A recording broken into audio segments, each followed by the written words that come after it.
क्या आपने कभी सोचा है कि मुगल बादशाह कभी नेपाल को अपना गुलाम क्यों नहीं बना पाए थे, जबकि मुगल शासकों ने भारत पर हमला करके भारत का 80% हिस्सा जीत लिया था और 300 साल तक भारत को लूटते रहे थे। लेकिन वहीं दूसरी ओर नेपाल एक ऐसा प्रदेश था जिस पर मुगल अपना कब्जा कभी नहीं कर सके।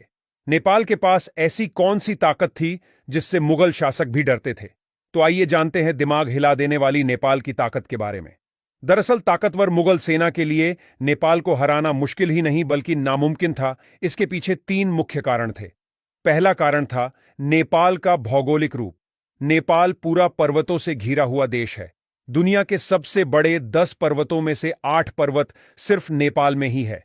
पर्वतीय विस्तार पे फतह हासिल करना मुगल सेना के लिए बहुत मुश्किल था, क्योंकि उस समय मुगल सेना की सबसे बड़ी ताकत हाथी, घोड़े और ऊंट को माना जाता था। लेकिन ऐसे पर्वतीय विस्तारों में इन प्राणियों को चढ़ाना नामुमकिन था। ऐसा नहीं है कि सिर्फ इसी प्राणियों और सेना के डर की वजह से नेपाल पर इस्लामिक शासकों ने हमला नहीं किया। नेपाल पर 2 बार इस्लामिक शासकों ने हमला किया था, लेकिन नेपाल के पर्वतीय विस्तार के चलते दोनों बार उन्हें हार का सामना करना पड़ा था, क्योंकि पर्वतीय विस्तार होने के चलते मुगल सेना नेपाल की सेना के आगे टिक नहीं सकती थी। दूसरा कारण था मुगल साम्राज्य और नेपाल के हमले। पहले कारण को भूलकर ऐसा मान लेते हैं कि अगर मुगल सेना ने नेपाल को अपने कब्जे में ले लिया हो, लेकिन फिर भी नेपाल पर शासन करना मुश्किल था, क्योंकि उस वक्त नेपाल में लोग अलग अलग पहाड़ पर अपने अपने कबीले में रहते थे।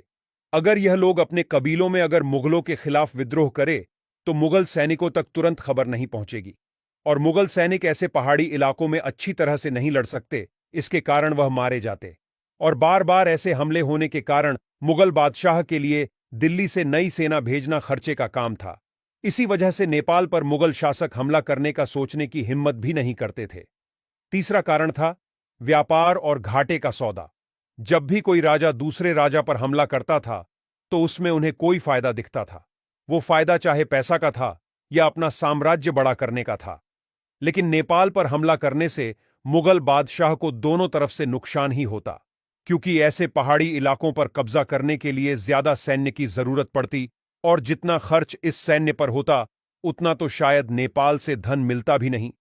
हालांकि ऐसा नहीं था कि नेपाल उस समय गरीब प्रदेश था। नेपाल की राजधानी काठमांडू उस समय का धनवान नगर था, क्योंकि नेपाल उस समय भूटान और भारत के व्यापार के बीच का प्रमुख केंद्र था। ऐसे में अगर मुगल नेपाल पर हमला करते तो उसे अपना व्यापार का भी नुकसान उठाना पड़ता। इसलिए नेपाल पर हमला न करना ही मुगल के लिए दोनों तरफ से फायदे का सौदा था। यह नेपाल की जानकारी आपको कैसी लगी?